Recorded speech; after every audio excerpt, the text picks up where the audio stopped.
में काफी ज्यादा कफ बलगम बढ़ चुका है, खांसी के अंदर भी कफ बलगम गिर रहा है और बार बार गड़गड़ाहट की आवाज आ रही है, सांस लेने में दिक्कत हो रही है, तो एक छोटे से उपाय को आप कर सकते हैं। आज के वीडियो के अंदर हम एक छोटा सा उपाय जानेंगे जो आपकी सारी समस्याओं को सही करेगा। सारे लक्षण देखने को मिलते हैं, जैसे सांस लेने में दिक्कत होने लगती है, गड़गड़ाहट की आवाज आती है, कान में से सीटी की आवाज आने लगती है, नाक पूरी तरह से जाम हो जाते हैं, सांस लेने में बहुत ज्यादा परेशानी होती है, यानी रात को सोते समय पर सबसे ज्यादा नाक जाम हो जाते हैं, रात को सोते समय पर खांसी भी बहुत ज्यादा होने लगती है, या फिर दिन भर भी हल्की हल्की सी खांसी चलती रहती है। बहुत सारे लोग इसके लिए इनहेलर का प्रयोग करते हैं कि सांस लेने की दिक्कत हुई और इनहेलर का प्रयोग करने लग गए। अगर आप भी इस प्रकार से लक्षण को देख रहे हैं कि आपके अंदर इस प्रकार का कोई लक्षण दिखाई दे रहा है, तो इसके बहुत सारे कारण हो सकते हैं।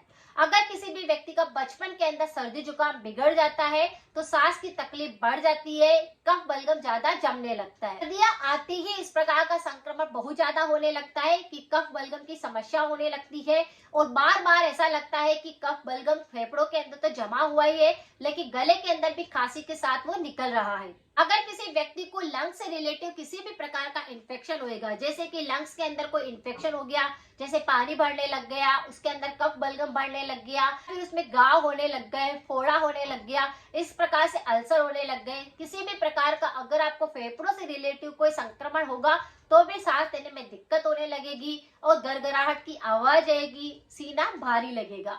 ऐसे व्यक्तियों को बहुत सारी चीजों से परहेज भी करना रहता है, लेकिन आज की रेमेडी है उसे अगर आप लगातार करेंगे तो जो आपको सांस चढ़ने की दिक्कत है, आपका इनहेलर जो होगा वो छूट जाएगा। अगर आपके नाक जाम होते होंगे तो वह बिल्कुल सही हो जाएंगे, बार बार सर्दी जुकाम भी आपको नहीं होगा। तो कितना ही फेफड़ों के अंदर अगर आपके कफ बलगम बढ़ चुका होगा, चिपका हुआ होगा, तो वह भी ढीला हो जाएगा।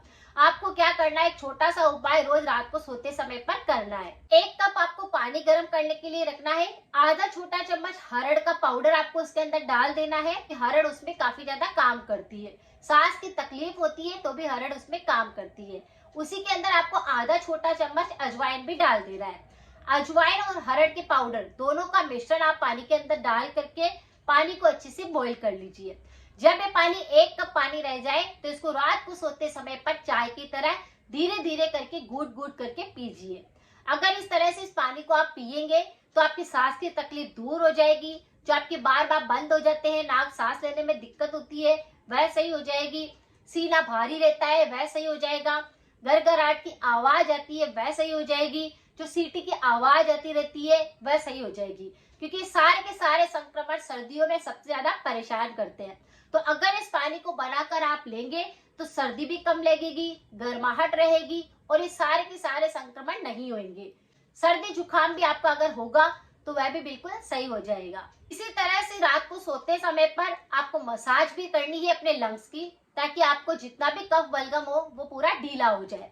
उसके लिए आप क्या करें, सरसों का तेल गरम करने के लिए रखिए, 2 लहसुन की कलियों को उसके अंदर कद्दूकस करके डाल दीजिए।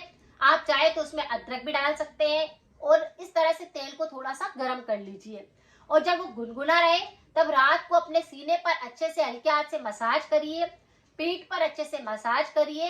इस तरह से मसाज करेंगे, कान के यहाँ पर पीछे की तरफ कान पे पूरी तरह से मसाज करेंगे तो आपके कान से जो सीटी की आवाज आती है वह तो बंद हो जाएगी, आपको जो दर्द होता है वह सही हो जाएगा, जो सीना भारी रहता है वह भी सही होने लग जाएगा।